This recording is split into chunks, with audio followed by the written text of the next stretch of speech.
Salut à tous, c'est Bismart. Alors, comment est-ce qu'on va vous présenter ça, le sommaire d'aujourd'hui? On va dire qu'on va aller sur des terrains classiques qui sont totalement réinventés. Voilà, réinventés. On va faire comme Top Chef. On va vous réinventer la ville, la circulation, les parcs-mètres. Et puis, vous allez faire connaissance, en fait, avec une boîte assez incroyable, qui est au cœur de vos vies quotidiennes, qui est leader mondial sur son secteur, en l'occurrence celui du stationnement et des parcs-mètres, et qui est quand même très peu connu. Je ne vais même pas dire du grand public d'ailleurs, qui est très peu connu d'une manière générale. Et vous allez voir, elle a toute une stratégie justement pour se faire connaître. C'est très intéressant, on va voir ça avec Flowbird. Et puis ensuite, on ira aussi alors sur ce qui est peut-être là quand même une forme de révolution. Donc le sujet, c'est le crédit à la consommation.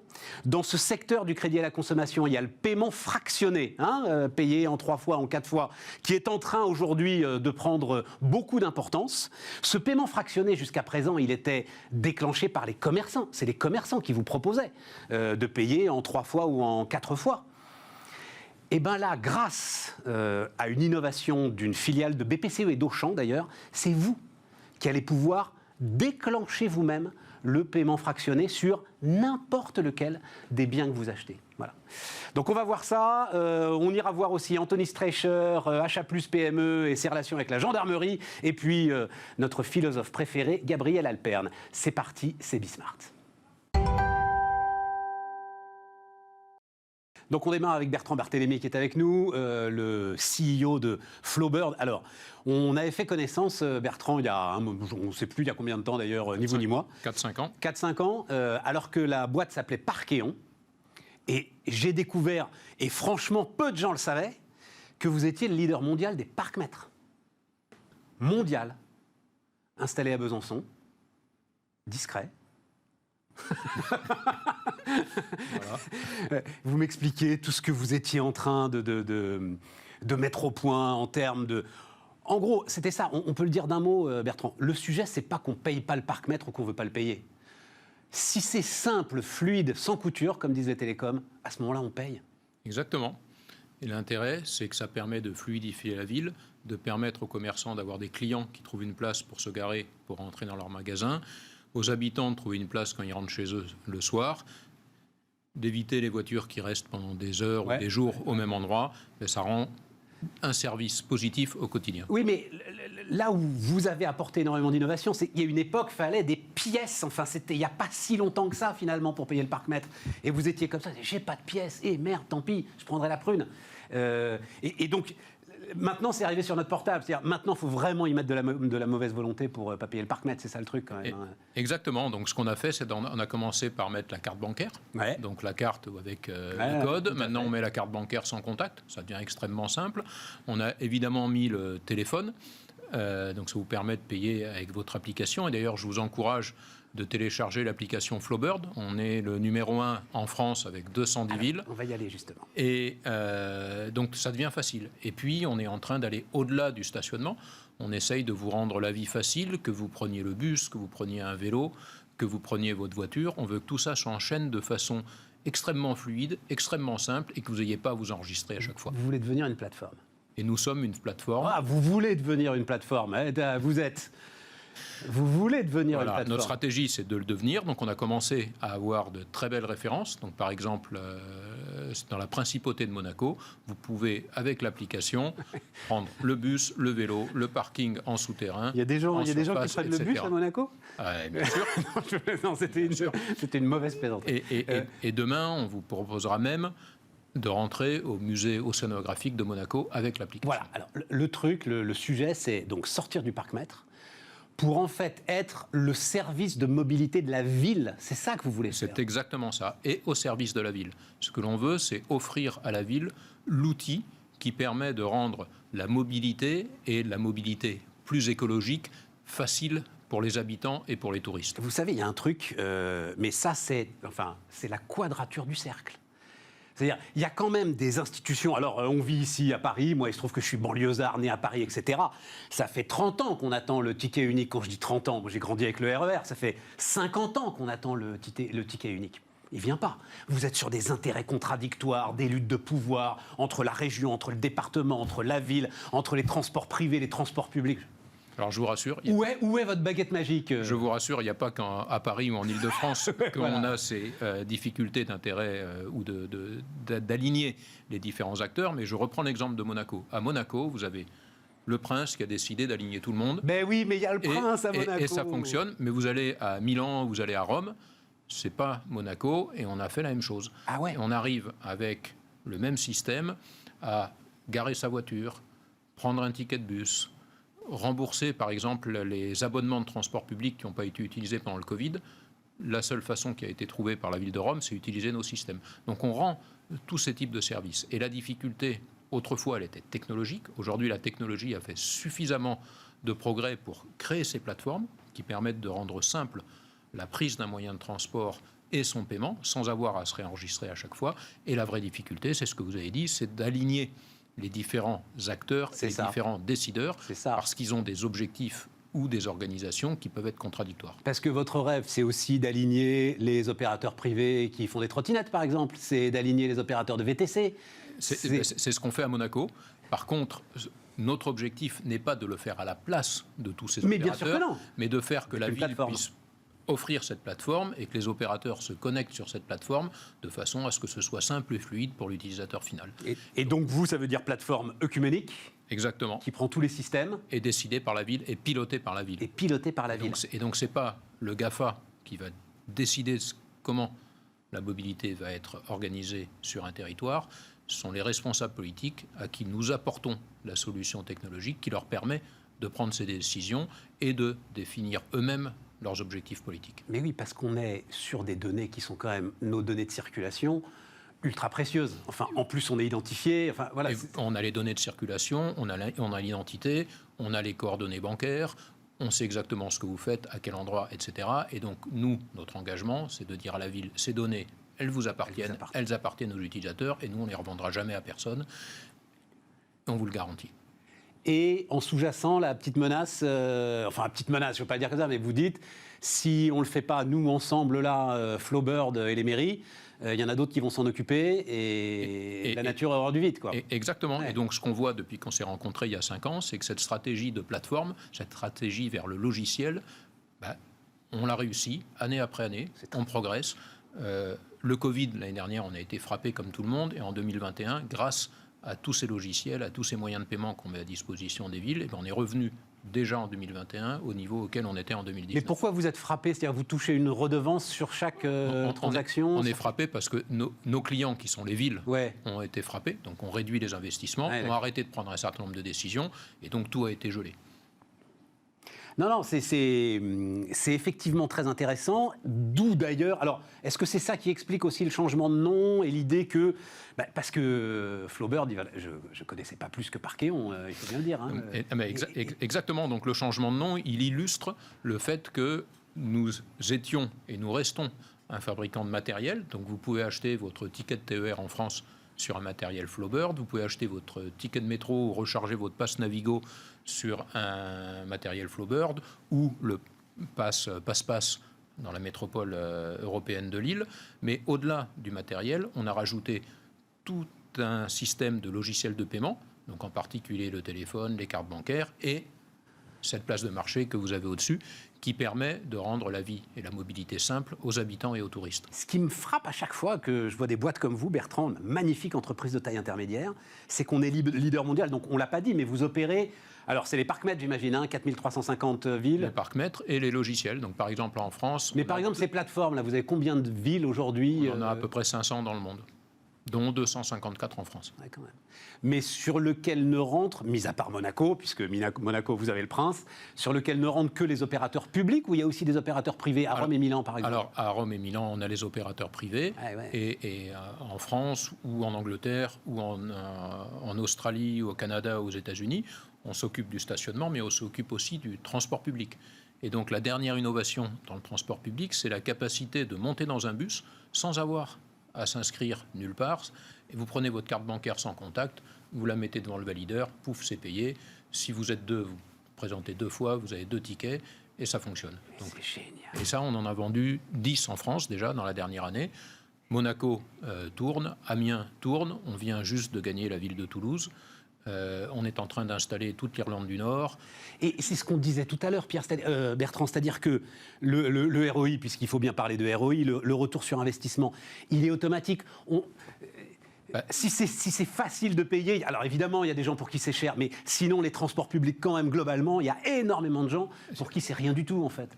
Au-delà de ça, c'est-à-dire que vous enlevez la contrainte ou la difficulté d'acheter votre titre de transport. Et c'est ça. Et donc, si vous avez votre carte de bancaire sans contact ou votre Apple Pay ou votre Google Pay, vous le présentez, ça vous coûte 50 centimes ou 1 euro suivant le tarif.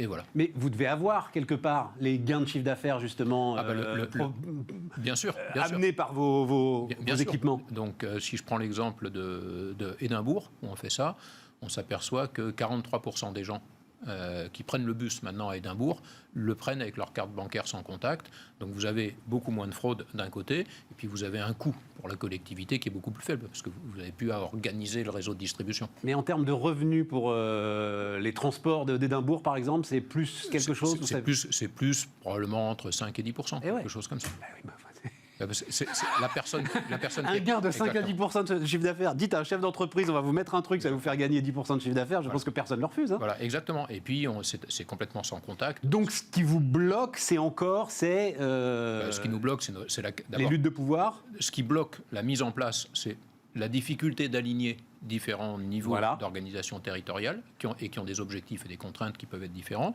Et puis après, nous, en tant qu'ETI, et je pense qu'on n'est pas les seuls, ce qui nous bloque, nous, dans notre croissance, c'est notre capacité à embaucher. Là, on a gagné un projet récemment sur l'Île-de-France, on cherche 45 informaticiens. Il faut qu'on monte une équipe de 45 personnes très très vite. Et ça, c'est un exemple. On en a plein comme ça. À Besançon, ils vont bosser, les gars. À Besançon, ou à Paris, ou à Lyon, partout. Et vous mettez en plus, vous mettez à disposition. Parce que c'est ça qui me frappe, c'est leader mondial, 4350 villes et 320 millions d'euros de chiffre d'affaires. C'est-à-dire, c'est un chiffre d'affaires, évidemment formidable pour une ETI, mais qui n'est pas à la mesure de tout ce qu'on vient de décrire en termes de puissance et de barrière à l'entrée. J'imagine que vous avez mis en place. Alors nous, on est les pieds dans la terre, hein, donc on y va pas à pas. On n'essaye pas de grossir plus vite que ce qu'on est capable de délivrer avec le niveau de qualité qui est entendu avec nos clients. Et donc, on pourrait prendre beaucoup plus de contrats, mais on prend ceux dont on est sûr qu'on saura le délivrer avec la qualité et dans les délais attendus par les clients. Ça, c'est intéressant. C'est intéressant parce que derrière les décideurs publics, c'est sur eux que ça retombe, en fait. Enfin, on l'a vu avec l'expérience du Vélib, qui est très intéressante, la façon dont on a brutalement changé d'opérateur. Visiblement, l'opérateur était justement, avait pas forcément les pieds sur terre. Et à ce moment-là, en fait, c'est l'ensemble de la stratégie de la ville qui est remise en cause. Ça casse tout, quoi, en fait. Et puis, les villes sont au service des habitants, au service des visiteurs. Nous, aujourd'hui, on traite plusieurs milliards de transactions par an. On ne peut pas se permettre d'avoir 1 heure de transport en commun bloqué dans une ville, ou les TER en France, ou le stationnement dans la ville de New York ou de Hong Kong. Il faut que ça fonctionne tout le temps. Sinon, vous créez des bouchons, vous créez des queues dans les gares, vous créez des problèmes gigantesques. Donc, il faut que ça tourne. Et donc, pour que ça tourne, il faut qu'on fasse en sorte d'assurer ce niveau de qualité. C'est vous qui gérez le stationnement à New York ? Oui, on gère à New York, on gère à Hong Kong. C'est stylé, New York, quand même. C'est bien. Et j'espère que c'est pas fini. C'est une fierté, quand même, non ? C'est notre plus gros client mondial. Et on espère arriver à créer cette plateforme. Vous me parlez de la plateforme à New York. On a vendu la plateforme. Et tous les opérateurs qui vont vouloir s'installer vont devoir se connecter à la plateforme Flowbird qu'on a vendue au service de la ville de New York. Hong Kong, la même chose. C'est chez nous. Ça va valoir des milliards, ça Qui va piano va sano. Voilà. Non, mais l'objectif, c'est de faire en sorte que les clients de nos clients aient un service de qualité. Nos clients étant les villes, donc il faut que les utilisateurs finaux aient un service de qualité, et les villes seront contentes et réussiront, et nous on réussira avec elles. Et si l'entreprise réussit, les actionnaires réussiront avec. Juste un mot, parce que je voyais que vous vouliez aller aussi sur la mesure de la pollution de l'air, sur la recharge électrique des véhicules. Enfin, ce n'est pas des éléments de dispersion, ça, justement, dans tout ce que vous venez de me décrire ? Donc, la pollution de l'air, donc on a des équipements qui sont... on a quelque chose comme 400 000 équipements dans le monde. Donc, on a 400 000 endroits où on peut mesurer Alors la pollution, quand on dit pollution, ce qu'on recherche nous, c'est les microparticules qui sont extrêmement dangereuses. Et en fait, on s'aperçoit que vous faites 50 mètres et vous n'avez pas le même taux de pollution. Et donc, si vous prenez une agglomération comme Paris, il y a un nombre de points de mesure qui est trop faible pour être capable d'en déduire soit des actions politiques, soit même de mesurer l'efficacité de vos décisions. Donc ça, si vous voulez être capable de travailler sur la pollution, il faut bien mesurer. Donc on peut rendre ce service. Ensuite, dans la recharge électrique, si vous regardez, je prends l'exemple de la ville de Londres, on voit que toutes les projections disent qu'il y aura probablement un peu moins de voitures, probablement moins de camions, mais beaucoup plus de camionnettes de livraison. Avec tout le e-commerce, etc. Ces camionnettes, elles vont devenir électriques. Donc Amazon, ils ont à peu près 20 000 camionnettes en Angleterre, elles vont toutes passer à l'électrique. Ces camionnettes, il faut les recharger. Il faut des endroits où vous déchargez les gros camions pour charger les petites camionnettes. Je comprends Bertrand, Et ça, ce sont les mêmes technologies que les nôtres, d'une part. Et deuxièmement, les terrains sur lesquels vous faites ça, ce sont des terrains qui sont en général dont l'accès est géré par les villes. C'est les villes qui peuvent décider. Et donc, ce qu'on amène aux villes, c'est non seulement on va gérer les gens qui prennent les bus ou les tramways, non seulement on va gérer les voitures individuelles, mais on va aussi vous aider à gérer ce dispatching de toutes ces camionnettes de e-commerce avec les mêmes technologies. Et c'est important pour vous, parce que si vous ne traitez pas tout, vous avez des camionnettes qui sont garées au milieu des rues, les voitures avancent plus, les bus avancent plus. Ah, mais c'est très clairement sans doute l'un des enjeux urbains les plus importants des 20 prochaines années. Ça, voilà. Absolument aucun doute. Et donc nous... mais ça colle avec ce que vous faites aujourd'hui. Ce sont les mêmes clients, ce sont nos technologies, et donc on essaye d'utiliser les technologies pour répondre aux besoins actuels les plus aigus des clients. Merci Bertrand. Bertrand Barthélémy, donc le patron de Flowbird, était avec nous sur Bismart. C'est quand même, alors j'ai écrit le nouveau crédit conso, nouveau crédit consommation, mais ça va loin. Si j'ai bien compris votre toute dernière innovation, Jean-Pierre. Alors Jean-Pierre Vibou donc, est avec nous, directeur général de Onebank. Onebank, filiale de BPCE. Et de Auchan. Et de Auchan, voilà, c'est ça. Exactement. C'était une création de Auchan. Exactement, en 83. Et BPCE est rentré en capital en 2019. Voilà, et BPCE est majoritaire, mais Auchan encore 49,9. Ouais, donc oui, d'accord. Donc c'est vraiment quasiment une JV quoi aujourd'hui. Et donc l'idée c'est le paiement fractionné. Oui. Voilà. 4 fois sans frais, machin, enfin bref, on se souvient des pubs de mon enfance. Avec ou sans frais d'ailleurs. Avec des frais, alors vous insistez partout, des frais ridicules vous dites. Non mais c'est super intéressant, alors allons-y avec ça. Parce que je ne savais pas que c'était capé en fait. Oui, nous on capte les frais. Justement. Ah, c'est vous qui le faites, c'est pas la réglementation. Ah oui, tout à fait. Donc nous on capte. Alors si vous êtes en 3 fois, le montant que vous allez payer c'est 1,45% par mois. Donc et capé à 20 €, je crois. À 15 €. À 15 €. Et en 4 fois, c'est 2,2%, capé à 30 €. En clair, vous achetez 30 €, même pour un lave-linge, c'est-à-dire même si... Donc vous achetez une machine à laver 300 € en 3 fois, vous allez payer 1,45 €. C'est le prix d'un café à Paris, même pas, hein, par mois. Même pas. Il y a longtemps que vous avez pas pris de café à Paris. Alors on va dire un ticket de métro. Un ticket de métro, même pas. Même pas. Donc c'est moins cher qu'un ticket de métro. Et donc vous arrivez à fractionner. Vous trouvez encore des baguettes à ce prix-là, 45, mais ça va pas durer longtemps. Voilà. Donc en fait, service vraiment très facile d'utilisation. Oui, mais alors attendez. Prix limité. Donc Jean-Pierre, le truc, si j'ai bien compris, c'est que vous allez nous donner les moyens à nous, consommateurs, pour l'instant, c'est le commerçant qui... avec un accord avec nous. Avec un accord avec vous, dit, je vous fais le 4 fois sans frais. Je vous propose ça. Le 4 fois avec un tout petit peu de frais, machin, ou sans frais. Ah oui, ça peut être sans frais, c'est lui qui prend à la charge. Exactement ça. Et là, votre dernière idée... Innovation d'aujourd'hui, c'est de dire, nous, on met à disposition de nos clients une app, un compte de paiement, une carte, et avec cette carte, chaque fois qu'il fait des achats, s'il le souhaite, il peut fractionner son paiement.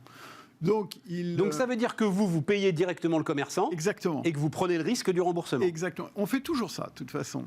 Mais là, simplement, le client, pour bénéficier d'un 3-4, il faut qu'il y ait un accord entre nous et le commerçant. Là, on dit à nos clients, vous n'avez plus besoin d'accord, comme ça, vous pouvez fractionner tous vos règlements à partir du moment où vous payez avec votre carte Visa, en France, à l'étranger, sur les sites français, sur les sites étrangers, chez votre vétérinaire, pour acheter vos livres scolaires, votre club de sport, à tout moment, vous pouvez fractionner le règlement que vous avez fait, s'il a été fait avec notre carte bancaire.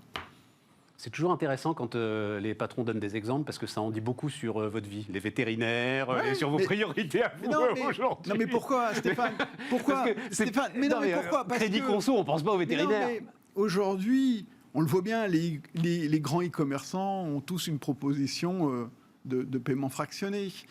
Pour autant, le petit commerce, les artisans, eux, n'ont pas d'offre de paiement fractionné. Et donc, c'est bien qu'on puisse aussi, chez eux, bien sûr, fractionner notre achat. Donc, voilà, l'idée, elle est là, c'est de renverser la table. Au lieu que ce soit le commerçant qui pousse l'offre, là, le client a à disposition dans son portefeuille, à tout moment, partout, le paiement fractionné. C'est ce qu'on appelle le paiement fractionné universel. C'est complètement nouveau. C'est un truc de dingue. Mais vous savez bien quelle carte je vais sortir. C'est la carte surendettement. Non, mais non. Bah si. Mais non. Bah si. Mais non, mais si tout à coup le truc qui coûte plus 400 euros justement, mais il coûte. Non, mais justement. Mais alors. 100 euros par 4. Justement, c'est très intéressant parce que dans la mesure où les frais sont limités, dans la mesure où le temps est très limité, 3 mois maximum, hein, parce qu'en 3 fois vous prélevez immédiatement, puis vous faites 2 prélèvements les 2 mois qui suivent, 4 fois un prélèvement, puis 3 prélèvements les mois qui suivent. Donc le temps est très limité. Le surendettement, c'est quoi? Essentiellement des accidents de la vie.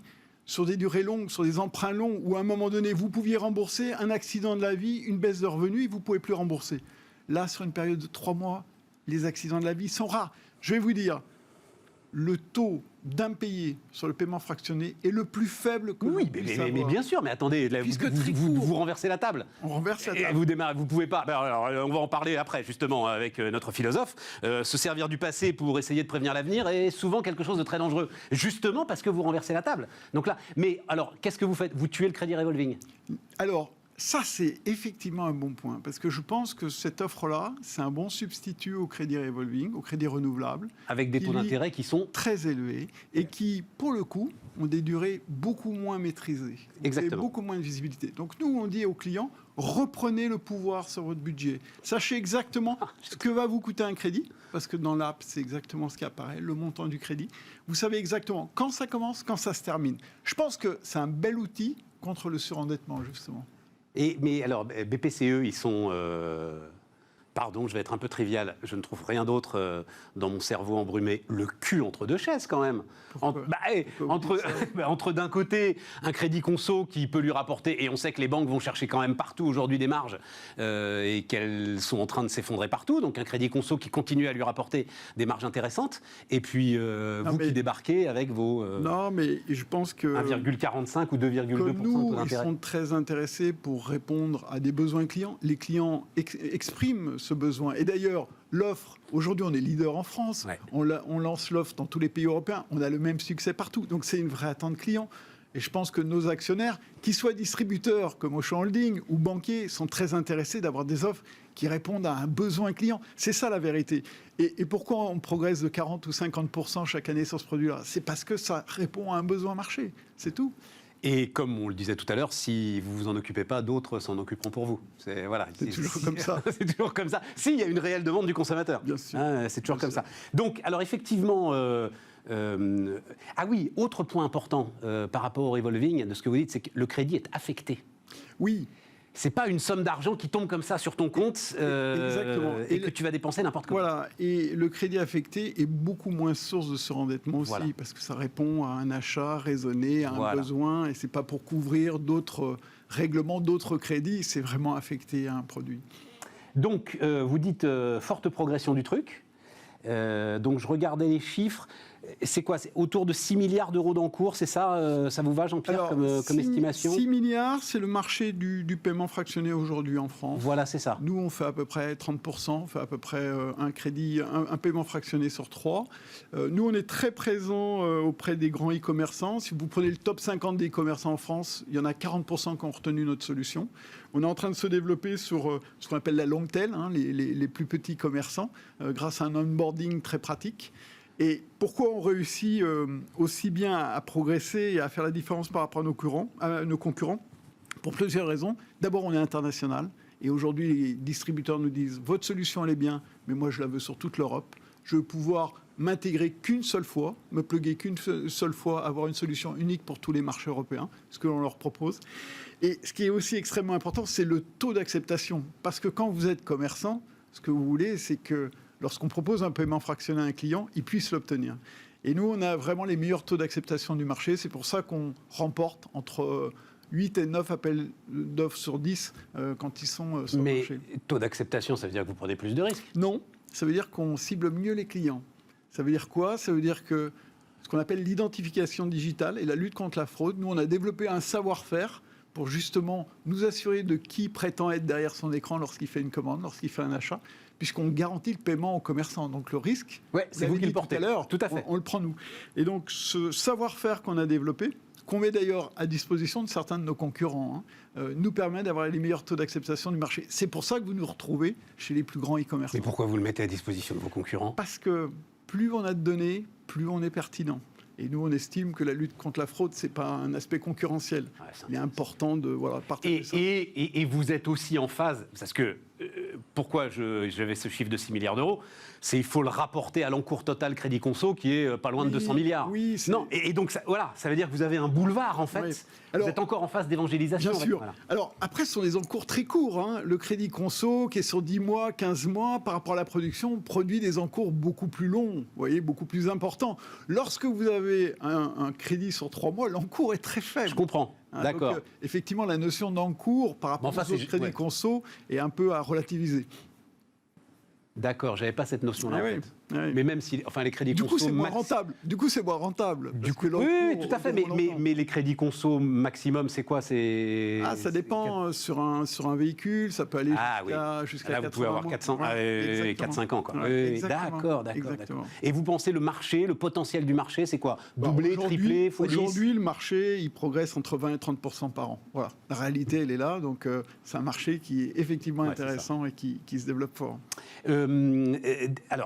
En termes de valo, quand même, je regardais, donc effectivement, vous avez un concurrent, qui s'appelle Klarna, c'est ça, en Grande-Bretagne? Notamment, oui. 31 milliards de valo, le truc? Oui. On comprend qu'il y ait des nouveaux venus sur le marché. Mais c'est juste. Forcément. Ils gagnent de l'argent, Klarna? Alors, ils perdent beaucoup d'argent, mais comme beaucoup de fintech. Voilà, exactement. C'est la course au volume, ce qui fait qu'aujourd'hui, le marché est un peu bousculé par des nouveaux intervenants qui cherchent des volumes sans regarder la rentabilité, mais se valorisent grâce à des volumes importants. Et vous, mais c'est là où ça m'intéresse, et ça intéresse évidemment ceux qui nous écoutent et qui nous regardent, parce que vous êtes, cadre dirigeant BPCE? Oui. Et donc, votre dose d'autonomie, justement, vous voyez ce que je veux dire. On discutait avec Paul Deleuze, par exemple, à la tête d'Orange Bank. Il y a un volant de perte permis. Vous jouez avec ça et un investissement qui est évidemment pas celui des startups ou les. Nous, on fait ce métier depuis 2008. Le paiement fractionné, on l'a inventé en 2008. Et grâce à nos taux d'acceptation et notre capacité justement à limiter la fraude et avoir un taux de risque extrêmement faible, nous, on est rentable sur ce produit-là. Donc, oui, mais ce que je veux dire, difficulté là-dessus. Ce que je veux dire, Jean-Pierre, c'est qu'il faut peut-être pas être rentable justement pour aller faire de l'acquisition client à tout prix. Alors voilà, c'est le à tout prix. Jusqu'où on va dans le à tout prix. Nous, on n'est pas dans cette course. The winner take it all. Et pour autant, on prend de la part de marché en ce moment. Voilà. Et donc la réalité, c'est qu'il suffit pas de vouloir faire des volumes. Ce qu'il faut, c'est pouvoir avoir les meilleurs parcours de course pour les clients.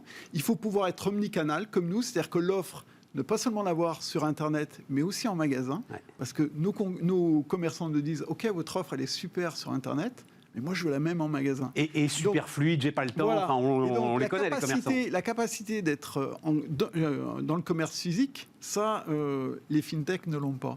Et donc, nous, en ayant les meilleurs taux d'acceptation, en ayant une offre qui est internationale et en étant omnicanal, c'est-à-dire en étant en magasin, eh bien, même si on n'a pas la course au volume que vous citez, eh bien, on prend de la part de marché. Non, je disais ça parce que, ceux qui connaissent le secteur bancaire le savent, mais BPCE s'est pris quand même un gros gadin avec une fintech dont je pensais pourtant, mais moi je me suis gouré un nombre de fois.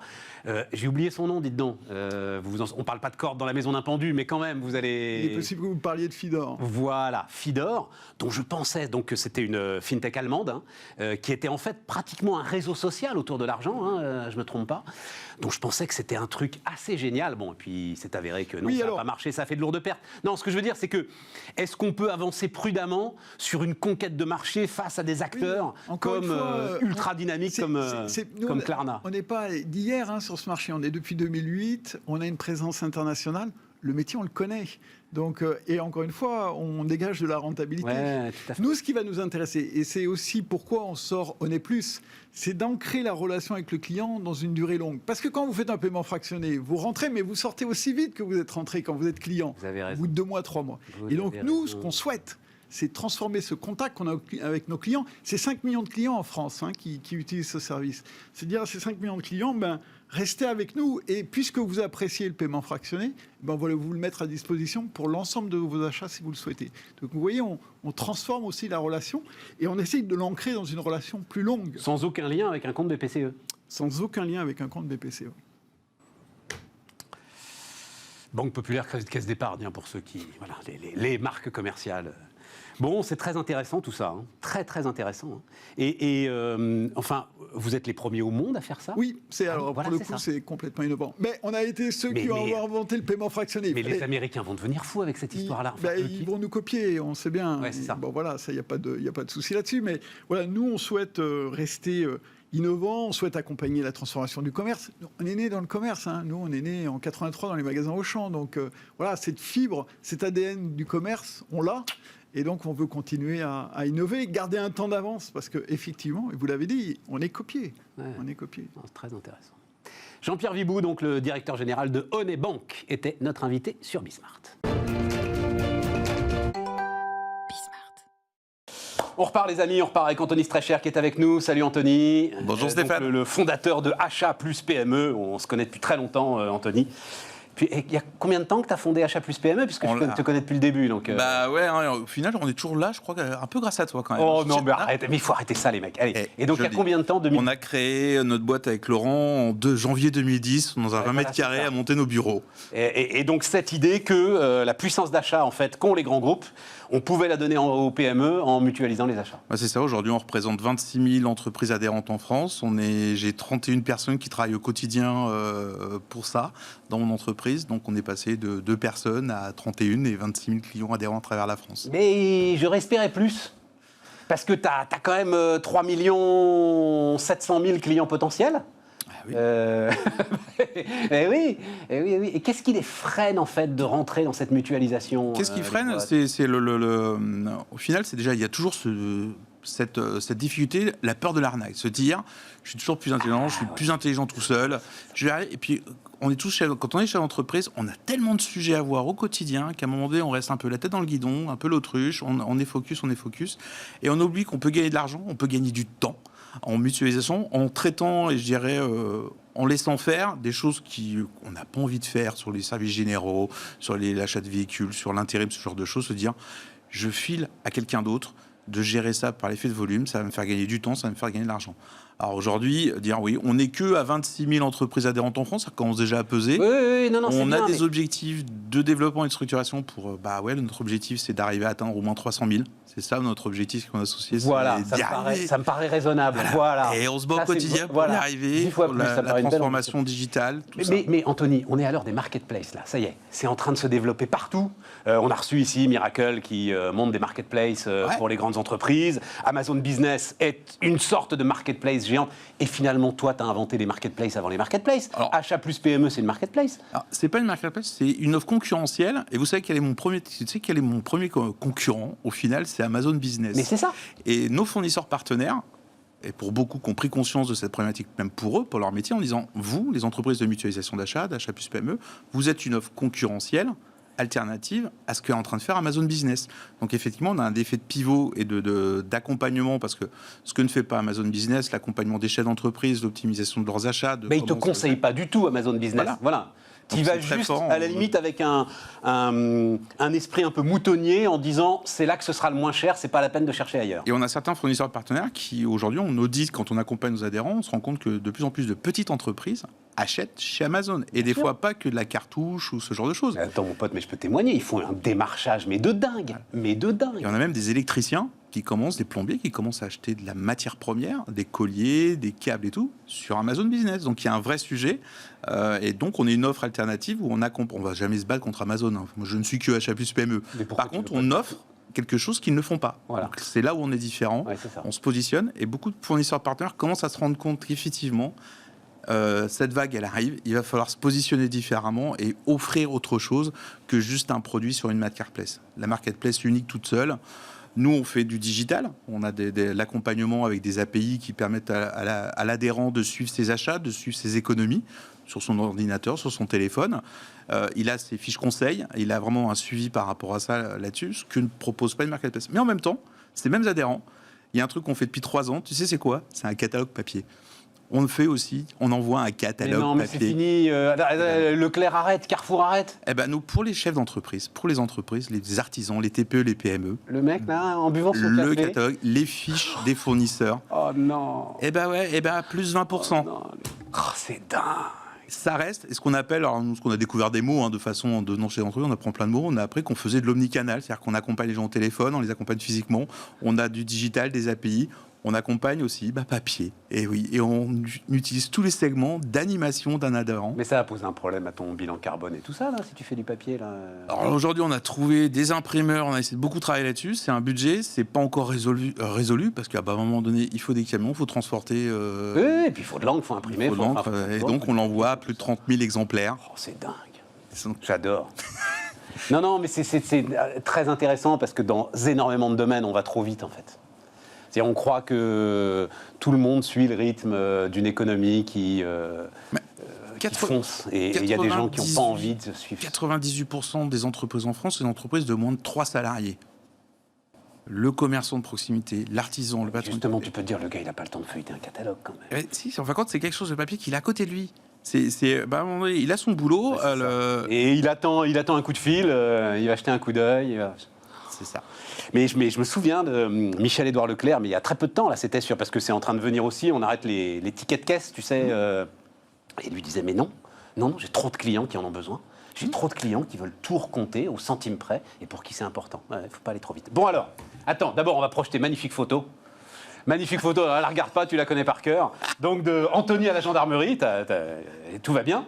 Gendarmerie de Manille-les-Hameaux dans les Yvelines. Qu'est-ce que tu as été y faire et qu'est-ce qu'ils voulaient? Qu'est-ce que c'est que cette histoire? Alors qu'est-ce qu'ils voulaient les gendarmes? Qu'est-ce que font les chefs d'entreprise on a fait un atelier face à des gendarmes pour leur expliquer ce que c'est que l'entrepreneuriat.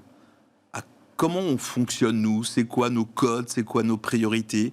Parce qu'à un moment donné, que ce soit un commissariat, que ce soit une gendarmerie, ils ne connaissent pas le monde, le tissu économique, le monde entrepreneur. Nos codes, nos us, nos coutumes, notre façon de fonctionner. Ils sont autour de nous. On a besoin, en fin de compte, de la gendarmerie pour la sécurité de nos biens, les locaux, les personnes et ainsi de suite. Mais on oublie parfois de leur dire, au fait, est-ce qu'ils nous connaissent? Et c'est né d'une rencontre. Et tu vas voir quelques chiffres qui vont te tomber un peu sur... tu vas tomber de ta chaise. J'ai rencontré 2 personnes, Sylvain Tortelier et Mathieu Gros, colonel et lieutenant-colonel de gendarmerie dans les Yvelines. Un échange, une rencontre suite à une problématique. Et effectivement, eux, je dirais, c'est la nouvelle génération de la gendarmerie, de te dire, j'ai besoin, la gendarmerie a une mission inclusive d'aide et de résilience aux entreprises, c'est un peu en plus un sujet en ce moment, d'accompagnement des entreprises, que bien souvent les gens ne savent pas. Bah ouais. Mais non, voilà. je découvre. Et d'aller au contact des entreprises pour les sensibiliser. Il y a beaucoup d'actions de sensibilisation et ce genre de choses, mais aussi dans l'autre sens. Et donc moi aussi, parce que je suis réserviste citoyen, de dire c'est bien gentil de rouspéter, mais il faut peut-être agir. Et de se dire, mais en fait, vous, gendarmes, vous avez besoin de quoi des entreprises? Et la première chose qu'ils nous demandaient, c'est de dire, expliquez-nous qui vous êtes. Quelles sont vos priorités à vous par rapport aux nôtres? Comment on peut mieux vous comprendre pour mieux vous accueillir? Alors attends, rentre dans le dur, parce que moi, alors qu'est-ce que tu leur dis? Anthony, alors toi, tu es déjà peut-être une grande entreprise, mais... Quand tu es une personne, je ne suis pas une grande entreprise. Mais tu sais, attends, ça c'est un chiffre que je répète dès que je peux. 60 salariés, il y a 20 000 entreprises en France qui ont plus de 60 salariés. 20 000. On est bien d'accord. Donc, c'est un des chiffres les plus importants de l'économie française. Je referme la parenthèse. Et on a eu alors, de quoi 2 temps. Donc ça a été en 2 temps. C'est vrai et ça va continuer. En plus, on a d'autres événements avec eux. Le premier temps, ça a été d'expliquer l'entrepreneuriat, d'expliquer en fin de compte qu'est-ce qu'un chef d'entreprise, c'est quoi son ADN, comment il fonctionne, qui on est, en fin de compte, et toi aussi tu Mais connais. qu'est-ce que tu réponds à ça? Moi, je ne sais pas ce que je pourrais répondre à cette question. En fin Toi, de compte, c'est Anthony, tu réponds quoi? d'expliquer nos moteurs, c'est quoi notre ADN, qu'est-ce qui nous pousse à créer une entreprise. Qu'est-ce qui te pousse à créer une entreprise, Donc toi, certains, Anthony? pour moi, c'est la volonté de réussir, la volonté d'embaucher, de développer une idée, de la faire grandir. En fin de compte, d'élever un enfant, tu crées quelque chose, tu as envie de le développer. Après, pour d'autres, ça va être la liberté. Pour d'autres, donc on leur a donné ces explications. Et ensuite, on dit, voilà, en fait, quelles sont les priorités d'un chef d'entreprise et quelles sont, passe-moi l'expression, les emmerdes au quotidien que l'on vit. Et quelles sont nos premières peurs. Et pour eux, leur première peur, c'était la peur du pénal, ce genre de choses. Ils disaient, non, la première peur qu'on a, c'est l'URSSAF, c'est le contrôleur des impôts, c'est l'inspection du travail. Non, alors sérieusement, t'as peur de l'URSSAF, toi? Aujourd'hui, quand tu interroges les chefs d'entreprise, quand on dit, au fait, de quoi tu as peur, à un moment donné, sur tes appréhensions là-dessus, est-ce que c'est la peur du gendarme qui va arriver en premier ou l'inspecteur des impôts? C'est l'inspecteur des impôts qui passe en premier, l'inspection du travail qui passe en deux, et ainsi de suite. La peur du prud'homme. Donc toutes les problématiques économiques, la peur de perdre un marché, donc toute cette complexité. Ah oui, là, oui. Peur de perdre un marché, la peur la peur de perdre ses données, la peur de ne pas réussir. Mais attends, moi je veux rester sur l'URSSAF, parce que là aussi on la vit au quotidien. Tiens, il faudra que je pose la question, je ne sais pas à qui, mais à un moment... Le Covid a peut-être changé quelque chose là-dessus. Le Covid... Les mecs, ils se sont quand même mis en 4. Enfin, je ne sais pas pour vous, les amis, mais les mecs se sont mis en 4. Il y a avant 2019 et après 2019. Ouais. L'effet Covid a montré une chose en tout cas, et ça il faut le reconnaître, c'est que l'ensemble de l'écosystème, je dirais, régalien, comme l'URSSAF, comme le centre des impôts, aujourd'hui a quand même mis le turbo. Et oui, effectivement, aujourd'hui, on a des relations, des discussions avec eux qui sont beaucoup plus ouvertes et échangées. Donc ça, celle-ci, elle descend. Mais après, le prud'homme, le prud'homme, il reste dans le top 5 en termes des peurs, des appréhensions. Donc c'était de leur expliquer ça. Leur demande aussi, c'est de dire, au fait, il y a tellement de formes juridiques. C'est un truc tout bête. Il y a tellement de formes juridiques d'entreprise en France. Au fait, quand quelqu'un vient nous voir, on ne sait pas dans quelle case de caser. Est-ce que juridiquement, c'est bien lui qui peut légitimement se poser? Expliquez-nous, c'est quoi la différence entre une SARL, une URL, une SAS, une SA? Ah ouais. Donc c'est allé parce qu'ils étaient très demandeurs en disant, on n'a pas de formation, on ne connaît pas ça. Et pour eux, c'est très important. Pourquoi? J'ai donné un autre chiffre. Aujourd'hui, à Chapus PME, on n'est pas connu. Tu as dit, on n'a que 26 000 adhérents. On n'est pas, je dirais, on ne maîtrise pas le marché français. 1128. C'est quoi ce chiffre? 1128. 1128, c'est le nombre de tentatives d'intrusion frauduleuse que j'ai eu dans ma boîte juste au mois de mai. Individuel. Internet, tu veux dire, enfin digital. Rentrer, voilà, digital, rentrer dans mon système d'information, essayer de venir rentrer. Les gendarmes, c'est pas leur taf, ça. Donc, la brigade de gendarmerie de Manille-les-Hameaux, elle peut rien faire, elle, là-dessus. Et si, parce qu'en fin de compte, dans chaque brigade, tu as des références qu'ils appellent NTEC, il y a des référents, en fin de compte, de fraude, des référents techniques, qui sont là, dans chaque brigade, pour t'accueillir. Il y a des actions de sensibilisation. Sur les 2 dernières années, les Yvelines, la gendarmerie des Yvelines a mené 60 actions de formation et d'accompagnement dans les entreprises auprès de TPE, de PME pour expliquer, vulgariser, sensibiliser les hommes et les femmes qui sont dedans, qui sont composés, quelles sont les règles, les actes de premier secours, les pièges à éviter, tout ce genre de choses. Donc c'est beaucoup d'actions qui ne sont pas connues. Ah non, je ne savais pas du tout que dans chaque brigade de gendarmerie, il y avait un référent tech et... Compétent, le gars ou... Oui, lui, c'est son premier niveau. Pardon. Mais il faut le former aussi, parce qu'à un moment donné, lui, va être formé sur la partie technique. Ouais. Après, en fait, il y a un chef d'entreprise qui débarque, qui pousse le portail, qui sonne, il dit voilà, j'ai un problème. Donc, on arrive souvent avec plein de trucs un peu dans le bazar. J'ai tel truc qui m'est arrivé, je ne sais pas comment faire, ainsi de suite. Il faut l'accueillir, il faut remettre un peu les codes dans le bon sens. Poser la personne parce qu'elle est dans l'urgence, elle vient de se prendre un gros pain et elle comprend pas elle vient de se prendre un avion sur la tête et elle pensait que c'était que les autres, que les grands groupes qui allaient être attaqués, qui allaient avoir un cryptage de données, qui allaient se faire piquer l'argent de son... Bon, j'entends tout ça, Anthony. Donc ça veut dire, on est au bout là, ça veut dire de la même façon en fait que moi j'ai beaucoup dit, notamment les auto-entrepreneurs, tiens je le dis encore là, allez voir les comptables, prenez un expert comptable, enfin c'est vraiment très très très important, voilà. Ça ne va pas vous coûter si cher que ça, en plus. De la même manière, si vous avez un souci, il ne faut pas hésiter à pousser la porte d'une gendarmerie ou, j'imagine, d'un commissariat de police si jamais vous êtes en ville. Et c'est pour ça qu'en ce moment, on est plusieurs chefs d'entreprise à accompagner et à former justement les gendarmes, à accueillir, à comprendre qui on est, comment on fonctionne. Et on a un événement qu'on organise le 22, c'est septembre prochain, c'est dans le territoire, c'est d'accueillir les chefs d'entreprise pour montrer la gendarmerie autrement.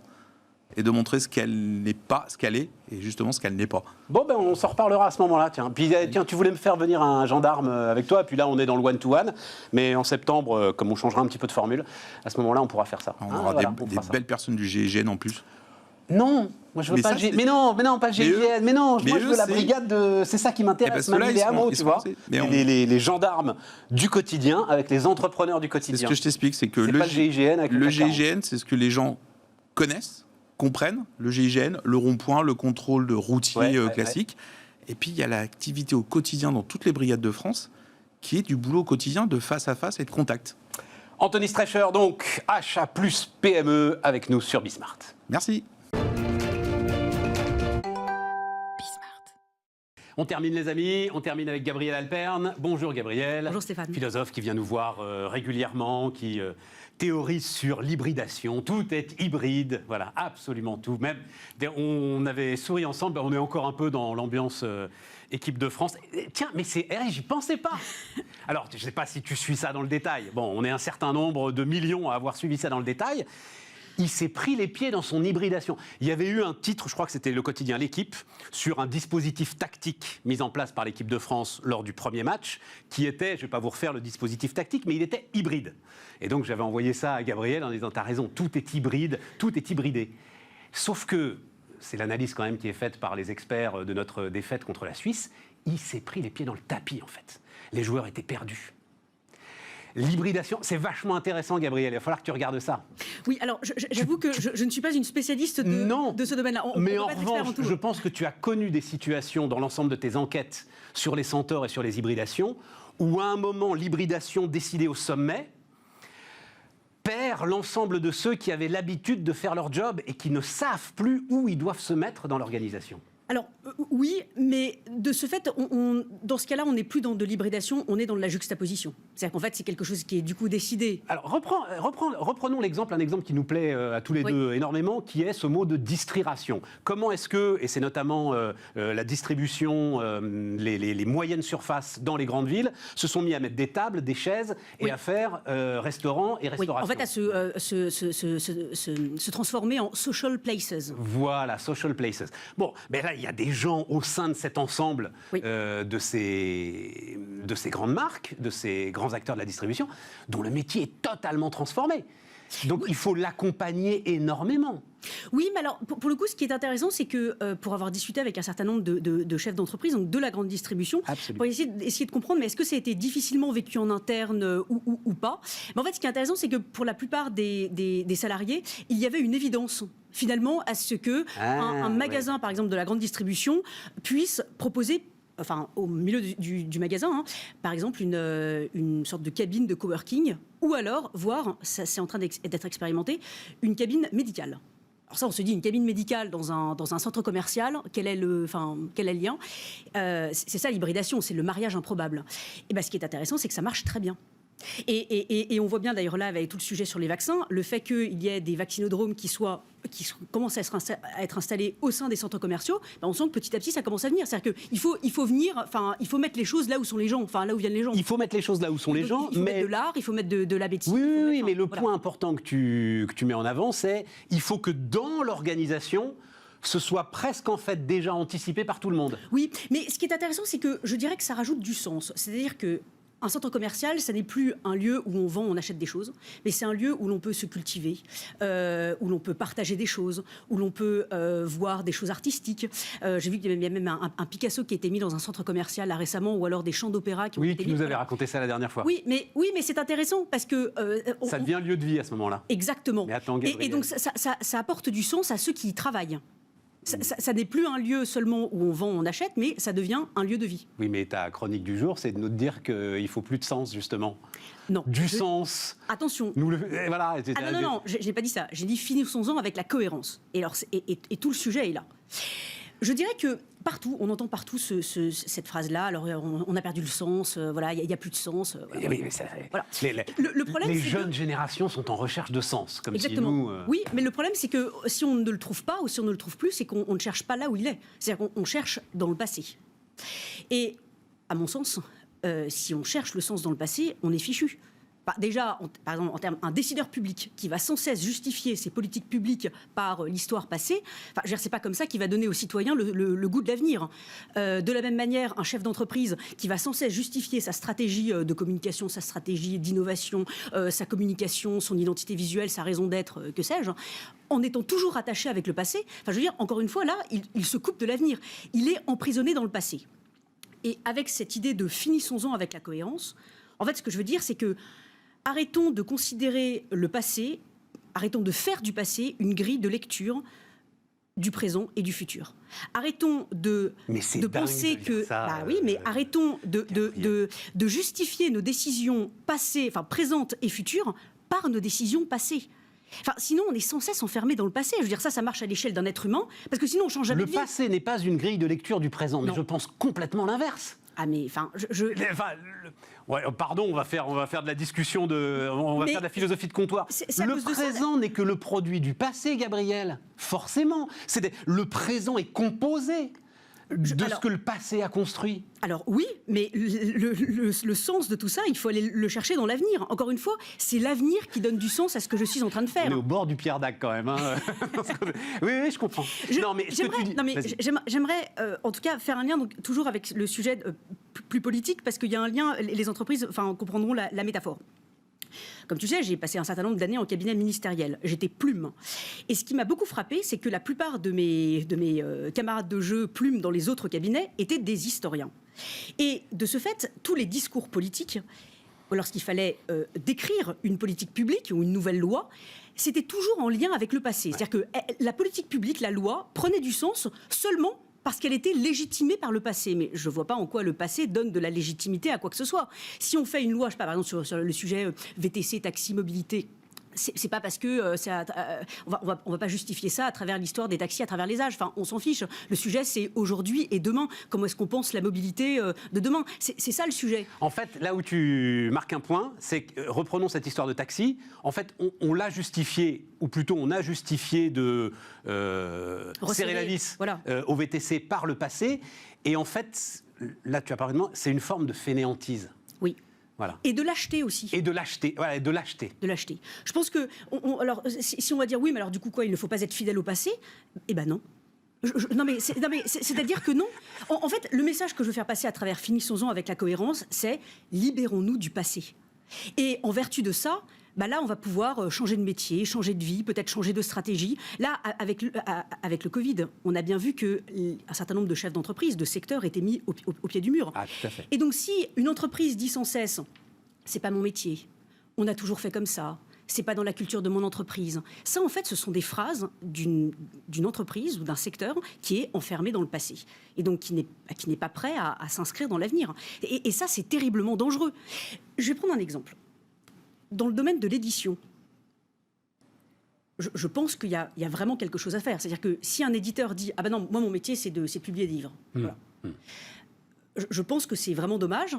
En tout cas, je sais que c'est un discours qui est beaucoup tenu, alors beaucoup en France. Ce qui est intéressant, c'est peut-être d'aller voir aux États-Unis. Le monde anglo-saxon a toujours parfois un peu d'avance. Là, ce qui est intéressant, ce qui est en train de se mettre en place, c'est que les éditeurs anglo-saxons sont en train de comprendre que le vrai sujet de demain, c'est l'animation de communautés, de lecteurs, de blogueurs, d'auteurs. Et donc, dans le sujet de l'animation de communauté, et donc, en gros, ils réinventent les réunions Tupperware. Alors, c'est tout le sujet. Alors, il y a des book clubs qui se mettent en place. Et donc là, ils animent des ateliers d'écriture, des ateliers de lecture. On partage plein de choses. On remet du lien. Et donc ça, c'est intéressant. Ça, c'est l'avenir. Autour de l'auteur. Autour de l'auteur, du lecteur, de l'écrivain en herbe, du blogueur, de toute cette communauté d'amoureux du livre. Voilà. Et donc ça, c'est intéressant parce que finalement... Il y a de la valeur à aller chercher là-dedans. Mais il y a une valeur énorme. Une valeur financière économique, évidemment. Une valeur sociale aussi, absolument extraordinaire. Moi, quand je parlais de valeur, je parlais financière économique. Oui, c'est important quand même. En tout cas, et de lien social. Et ce que je trouve terrible, c'est que là, il y a un territoire d'innovation extraordinaire à aller explorer. Et beaucoup d'éditeurs français sont complètement fermés dans le passé en disant « Ah non, c'est pas mon métier. On a toujours fait comme ça. On n'a jamais fait ça. » De toute façon, ça demanderait tellement d'investissement, de trucs. Enfin voilà, on ne sait pas faire. Ouais, c'est ça. Et alors du coup, ce qui est terrible, c'est que, en tout cas dans le domaine du livre, l'auteur ne connaît pas son lecteur, l'éditeur ne connaît pas son lecteur, et le libraire ne connaît pas vraiment son lecteur. Donc finalement, qui connaît le lecteur ? Et donc c'est en allant chercher, en structurant une communauté, en animant une communauté, là pour le coup, on va pouvoir faire jaillir des choses. Donc ce sujet de finissons-en avec la cohérence, encore une fois, c'est toute cette question. Arrêtons d'être enfermés dans le passé, n'ayons pas peur de nous contredire. Non, mais alors il y a quand même, Voilà. parce que bon, tu es là pour ça, hein, penser contre soi-même, parce que là, quand C'est même... la définition de la philosophie. Oui, oui, bien sûr. Mais parce que là, quand même, la cohérence... Enfin, on a commencé cette émission avec une entreprise de taille intermédiaire, installée à Besançon, un patron qui dit on a les pieds sur terre, et qui est néanmoins en train de révolutionner le transport public et la gestion des villes. Donc... Mais je pense que lui, s'il était encore là, il dirait non, non, non, Gabriel, moi je suis accroché à mon passé, j'y tiens, c'est ces racines qui nous permettent justement de ne pas partir dans tous les sens. Enfin, tu vois, c'est... Je comprends, mais je dirais quand même, attention. Ouais, c'est ça. Attention à se dire, on ne justifie pas une décision pour l'avenir. Voilà, en fonction de ce que l'on a fait dans le passé. C'est une belle phrase, tu dis, c'est quand on met en avant la cohérence, on met en avant la mécanique du nécessaire. Oui, parce que quand on dit quelque chose est cohérent, quand on veut à tout prix que quelque chose soit cohérent, en fait on veut que ce soit prévisible. Parce que ce qui est cohérent, c'est un truc qui est évident, c'est forcément prévisible, et donc nous les êtres humains détestons l'imprévisible. Non, mais c'est intéressant de dire ça, parce que la cohérence, j'ai appris ça en te lisant, la cohérence est forcément subjective. Oui. Il n'y a pas de cohérence objective. Alors là, on revient à l'étymologie latine. Cohérence, c'est ce qui est attaché ensemble. Donc en fait, ce qui est attaché ensemble, les liens de ce conglomérat, enfin de cette espèce de truc attaché ensemble, est tout à fait relatif, Voilà, subjectif, voire idéologique. Enfin, c'est en fait, n'importe quoi peut être cohérent. Donc ce que je veux dire par là, c'est que finissons-en avec la cohérence, c'est que arrêtons de faire de la cohérence une valeur morale. Voilà. On a un culte de la cohérence. Quasi mathématique même. Voilà, exactement, ouais, parce qu'on veut à tout prix que les choses soient prévisibles. Arrêtons avec ça, et justement, allons vers ces mariages improbables. Parce qu'encore une fois, tout ça, c'est relatif. Tout ça, c'est relatif. Bon, à voir si l'hybridation pourra nous faire gagner la Coupe du Monde de football. À ce moment-là, on en reparlera. C'est Gabriel Alpern, les enfants, les amis, avec nous. Et c'en est fini de cette émission pour aujourd'hui. Et on se retrouve demain.